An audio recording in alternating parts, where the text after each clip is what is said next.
लेकिन सबकी नज़र नतीजों पर और एफआईआईज़ की बिकवाली जो पिछले कुछ दिनों से हो रही है उस पर रहेगी। अभिषेक, शुक्रिया समय निकालकर हमारे साथ जुड़ने के लिए। एफआईआईज़ ने करीब 6,000 करोड़ की बिकवाली कल के सत्र में फिर एक बार की। वही डोमेस्टिक इंस्टीट्यूशनल इन्वेस्टर्स ने 3,500 करोड़ की खरीदारी की। पिछले कुछ दिनों से ये ट्रेंड दिखा है और अब अमेरिकन मार्केट्स और भी ज़्यादा अट्रैक्टिव नजर आ रहे हैं, जिसके चलते इंडिया और कई और इमर्जिंग मार्केट से एफआईआईज़ का आउटफ्लो दिखा और वो पैसा अमेरिका में जाकर इन्वेस्ट होता हुआ नजर आ रहा है। इंडेक्स फ्यूचर्स में करीब 2,500 करोड़ की बिकवाली दिखी। इंडेक्स ऑप्शंस में 240 करोड़ की बिकवाली। स्टॉक फ्यूचर्स में 5,500 करोड़ की बिकवाली दिखी। वही स्टॉक ऑप्शंस में करीब 1,420 करोड़ की बिकवाली कल के सत्र में दिखी। याद रखें, कुछ स्टॉक्स आज एफएनओ बैन में रहेंगे, उस पर भी एक बार नजर डाल लेते हैं। Aditya Birla fashion and retail, angel one, Bandhan bank, Canfin homes, Dixon technology, Kalyan jewellers, L&T finance, Manappuram finance, Mahanagar gas और आरबीएल बैंक। तो ये कुछ 9-10 स्टॉक्स हैं जो आज के सत्र में एफएनओ बैन में रहेंगे। डिक्सन टेक्नोलॉजी, इसमें कल भारी गिरावट दिखी थी, उसके बाद इस स्टॉक को भी ऐड किया गया है। लेकिन कल के गिरावट के बाद आज किस तरह की रणनीति बनानी चाहिए, कौन से लेवल्स पर आपको नजर रखनी चाहिए, ये बताने के लिए अब हमारे साथ डिम्पी जुड़ चुके हैं।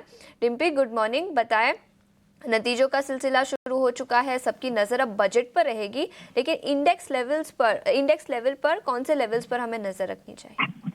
आशीषा, गुड मॉर्निंग। देखिए, कल का सेशन मार्केट्स के लिए बहुत ही खराब था और कल अनएक्सपेक्टेड भी था। एक्चुअली मार्केट में ऐसा नहीं था कि कल का गैप नहीं मिला, आपको थोड़ा सा गैप भी मिला था, बट मार्केट ने वही पुरानी अपनी प्रॉब्लम फॉलोअप बाइंग नहीं दिखाई और मार्केट को कल वापस नीचे आना पड़ा। एक्चुअली में अगर आप पॉइंट्स में भी देखेंगे तो जितना हमने मंडे को गेन किया था उतना हमने ट्यूसडे को वापस दे दिया, करीब करीब 800 पॉइंट बैंक निफ्टी के, और उससे कहीं ज्यादा निफ्टी के पॉइंट्स हमने वापस किए हैं। कहने का मतलब still we are in the very very critical zone, और यहाँ पे हमको वही जो पुरानी वाली प्रॉब्लम्स है उससे हम जूझ रहे हैं। पुरानी प्रॉब्लम्स क्या है आपके पास कि आपके पास एफआई का सपोर्ट नहीं है, अभी भी सिर्फ 17% लॉन्ग है, और ना ही आपका ओपन इंटरेस्ट में कोई चेंज हो रहा है। डाटा में अभी भी 5.5 लाख से ज्यादा कॉन्ट्रैक्ट सिस्टम में खड़े हुए हैं। और जो तीसरी मेजर प्रॉब्लम है कि कोई भी इकोनॉमिक इंडिकेटर इस तरह का नहीं आपको मिल रहा जो कि मार्केट को इस दलदल से बाहर निकाल पाए। एक और चीज जो मार्केट बार बार फेस कर रहा है वो ये कर रहा है कि थोड़ा ट्रिगर लेस मार्केट है और सपोर्ट लेस मार्केट है, फॉलो बाइंग नहीं है बाजार के अंदर। तो ये चीज मेजर मेजर प्रॉब्लम बाजार देख रहा है और इसको पार निकलने के लिए बजट जैसे कुछ इंपॉर्टेंट ट्रिगर्स चाहिए। आई होप सो कि कुछ ना कुछ मार्केट के अंदर मोमेंटो आएगा या आना चाहिए।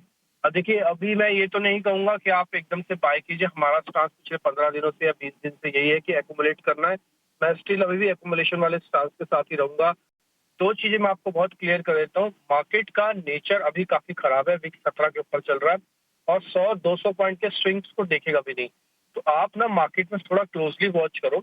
जब आपको अच्छा सा थोड़ा डिप मिल जाए तो आप एक दो लॉट अपने हिसाब से, अपनी क्वांटिटी के हिसाब से आप उसमें प्लस कर लो और उसके बाद उसको अपना होल्ड करके रखो फॉर अ लॉन्गर व्यू, ताकि आपको उसमें से अच्छा पैसा बने। अगर इंट्राडे पैसा बन रहा है तो भले इंट्राडे बुक करके निकल जाओ आप, लेकिन अगर आपने पुराना ही माल ले रखा है, बोले वही हम तो सर हैंडल कर रहे हैं, वो क्या करें, उसके अंदर आपको कुछ भी नहीं करना, आपको सिर्फ होल्ड करना है और एवरेज नहीं करना। ट्राई टू अंडरस्टैंड, एवरेज नहीं करना। एवरेज इसलिए नहीं करना क्योंकि मार्केट का एक कंसोलिडेशन या मार्केट का एक फॉल बहुत लंबा भी जा सकता है, तो आपके एवरेज से कॉस्टिंग का प्रेशर आपके ऊपर बहुत ज्यादा आ जाएगा। इसलिए थोड़े लाइट रखो अपने आप को और ज्यादा पोजीशंस को बाय मत करो, अपॉर्चुनिटी का फायदा लो और डिप मिले तो एक्युमुलेशन करो, फिर बाद में अगर मौका मिलता है तो इंट्राडे बेचने का तो बेच दो। इस तरह से भी आपको ट्रेड करना है। ऑप्शंस तो बिल्कुल ही ना करें, मैंने कल भी मना किया था। ऑप्शंस ने देखिए कल काफी डैमेज किया, कल कॉल्स काफी बुरी तरह से फंसे टूटी हैं।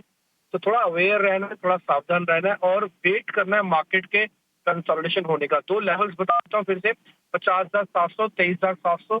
जब तक ये दोनों लेवल्स नहीं आते हैं मार्केट हील नहीं होगा, ठीक नहीं होगा, एंड कॉशियस स्टांस और एक्युमुलेशन के स्टांस के साथ remain the same in the market.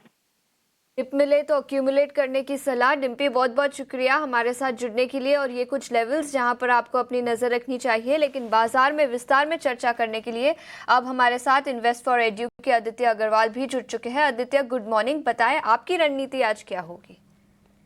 Good morning आशीषा, show पे बुलाने के लिए शुक्रिया। तो हमने देखा कल एक फ्रेश ब्रेकडाउन था मार्केट में। निफ्टी, बैंक निफ्टी दोनों में ही हमने सेलिंग प्रेशर देखा। निफ्टी खास करके काफी ज्यादा वीक दिखा था। और फ्रेश ब्रेकडाउन है, अपने प्रीवियस लोज को ब्रेक करके उसके नीचे ट्रेड करा, तो वीकनेस डेफिनेटली है। 23,000 बहुत क्लोजली मॉनिटर करूंगा मैं। अगर मार्केट 23,000 के लेवल्स के नीचे ब्रीच कर जाता है, हालांकि आज गैप अप एक्सपेक्टेशंस है गिफ्ट निफ्टी अगर हम बात कर ले तो हाफ एन आवर 45 मिनट्स के ट्रेड के बाद देखना पड़ेगा कि 23,000 23,000 का जो ये एम लेवल है ये होल्ड करता है क्या। अगर ये ब्रीच कर जाता है तो मुझे लग रहा है कहीं ना कहीं मार्केट में सेलिंग प्रेशर और गहराएगा और 22,800 से 22,700 का जो लेवल है फिर वो टेस्ट कर सकता है Nifty. On the upside definitely resistances काफी सारे आ गए हैं। 23,200 पहला पड़ाव रहेगा, जिसके ऊपर निकलना बहुत ही जरूरी है। अगर उसके ऊपर मार्केट सस्टेन करता है तो फिर एक शॉर्ट कवरिंग रैली 23,400 से 500 के लेवल्स तक दिखाई दे सकती है। तो अभी नो ट्रेड जोन में रहेगा 23,200 से लेके 23,000 तक से। अगर 23,000 ब्रेक करता है तो मार्केट फिर नीचे जा सकता है और 23,200 के ऊपर मार्केट फिर ऊपर एक शॉर्ट कवरिंग रैली भी दिखा सकता है। अगर हम बैंक निफ्टी की बात कर ले तो 48,000 का एक अहम सपोर्ट है। अगर 48,000 ब्रेक करेगा बैंक निफ्टी तो फिर और सेलिंग प्रेशर आ सकता है। ऊपर में 48,800 का एक रेजिस्टेंस है।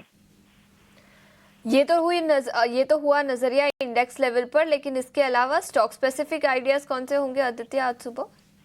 एक बाय और एक सेल के साथ जाना चाहूंगा शीशा। पहला है बाय रिकमेंडेशन टाटा कंज्यूमर में। करंट लेवल्स पे खरीदारी की सलाह ये कंसोलिडेशन से ब्रेकआउट हो रहा है स्टॉक में।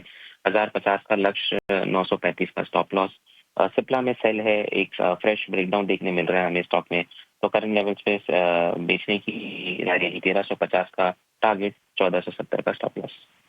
सिप्ला पर बिकवाली की राय, जहां पर 1350 का टारगेट और 1470 का स्टॉप लॉस बनाने की सलाह आदित्य ने दी है।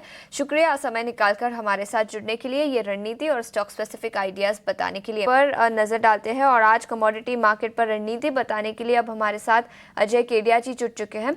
अजय जी, शुक्रिया समय निकालकर जुड़ने के लिए। बताएं कमोडिटी मार्केट पर आज के लिए किस तरह की रणनीति बनानी चाहिए? वेरी गुड मॉर्निंग विशेष जी। देखिए, कल के सेशन में भी हमने देखा मार्केट के अंदर थोड़ा बहुत अच्छा बाउंस आता हुआ दिखाई दिया, खास करके सोने और चांदी की अगर अपन बात करें तो जिस ढंग से हमने देखा जो पहले कंसर्न्स थे वो अब कूल ऑफ होता हुआ दिखाई दे रहा है। एक फ्रेश ब्रेकआउट चार्ट पे आता हुआ दिखाई दिया है, जिसके चलते सोने में आज भी तेजी रहेगी। 79,100 पे लेके चलना है, 78,850 का स्टॉप लॉस लगाना है, 79,600 तक का लेवल मिलेंगे। वहीं अगर चांदी की बात करें तो जिस ढंग से गोल्ड सिल्वर रेशियो में ड्रॉप है और बेस मेटल में थोड़ी बहुत रिकवरी स्टार्ट हुई है, चांदी को भी बेनिफिट मिलता हुआ दिखाई देगा, जहाँ पे 91,800 पे चांदी लेनी है, 91,200 का स्टॉप लॉस लग रही है, 93,000 तक का टारगेट हम चांदी में भी देख पाएंगे। बिल्कुल, तो ये नजरिया कमोडिटी मार्केट पर। अजय जी, बहुत बहुत शुक्रिया समय निकालकर हमारे साथ जुड़ने के लिए और कमोडिटी मार्केट पर अपनी रणनीति बताने के लिए।